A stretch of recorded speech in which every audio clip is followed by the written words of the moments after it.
honesty comes with being a customer service expert. The knowledge of, look, this is who you are, this is where you are, this is what you deserve. Okay, and that was one of the things, as someone who has traveled a lot lately. I've used the airlines a lot in the last month. Was word got out that you do not have to wear a mask when you fly.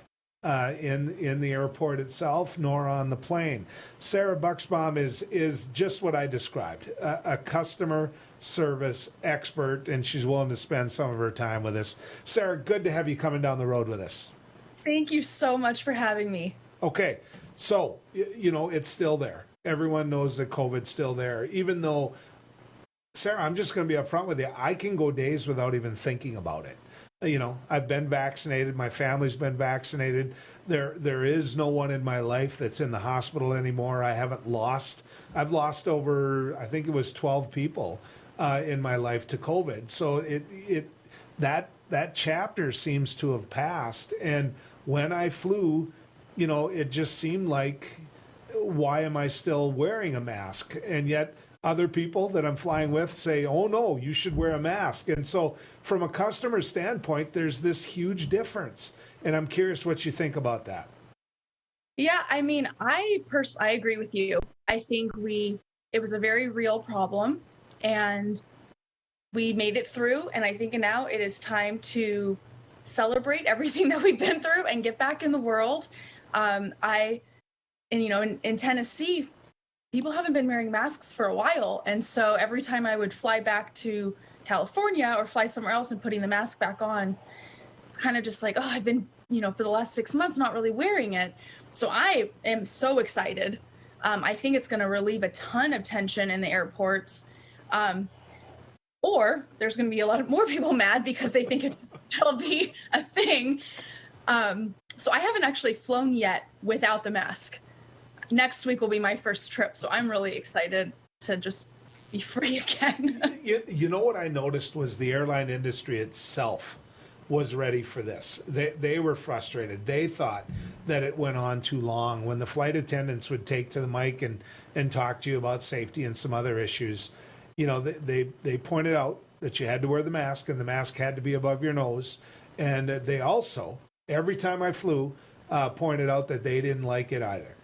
They did. And so, when you're sitting there in a plane and I don't know percentages, but I know a certain percentage wanted those masks on, and a bigger percentage, I would guess, didn't. You're already at odds. And then the people that are really in charge on the plane didn't want them on. It seems to me that the folks that did were already at a disadvantage, Sarah. I agree. I think there's going to be people who are going to be mad about no matter what happened, whether they extended it for another 5 years or they lifted it 6 months ago. I think the people who want to wear them should still wear them if they want. But I think from a customer standpoint and from a business standpoint, everyone just do what makes you feel comfortable.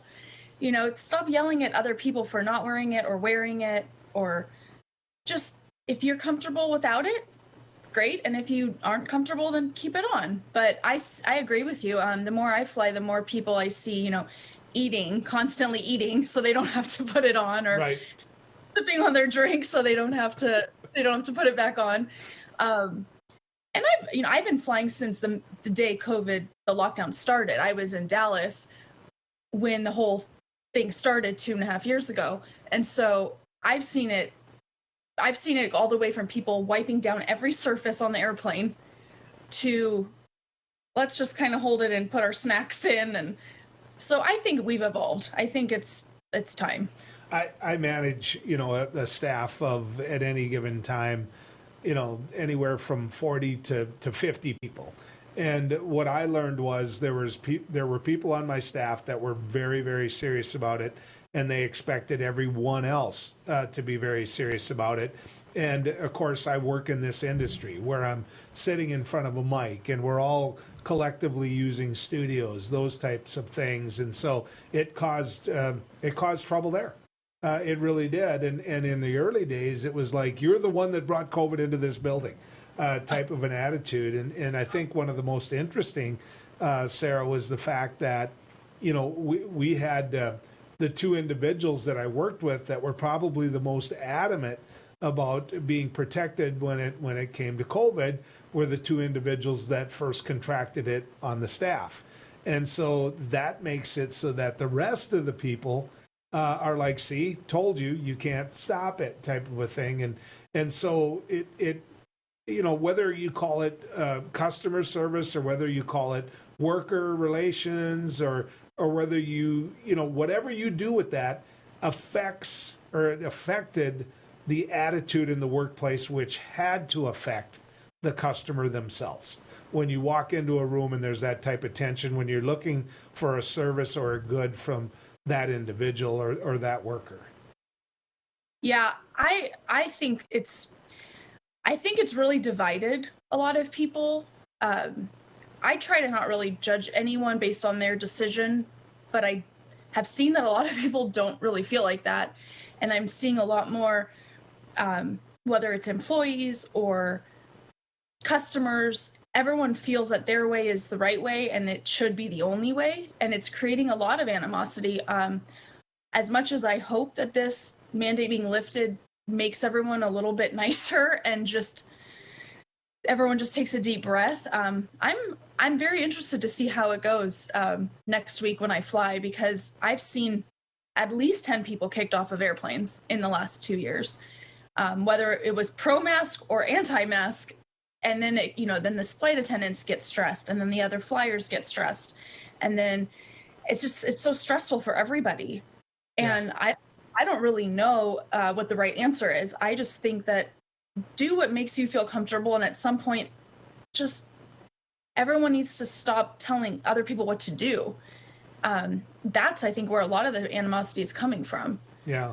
When I was in Oakland recently, I had to show my vaccination card before I could enter restaurants, before I could enter bars, those type of things. And then there were others I didn't, but that was the choice of the owner. When it comes to customer service, do you think that is a plus or a minus in regards to where the consumer is at and where people are going to go to have a beer or to have a meal?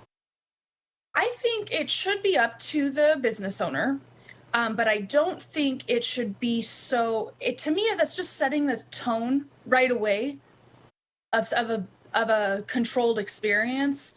And I think it's, for the business owners that really, really believe that everyone should show their records and everything, I think that that's fine if they advertise that and if those people feel safer at those type of places. But I don't think across the board that it should be a thing. I think let the customer decide. Maybe some people don't want that experience.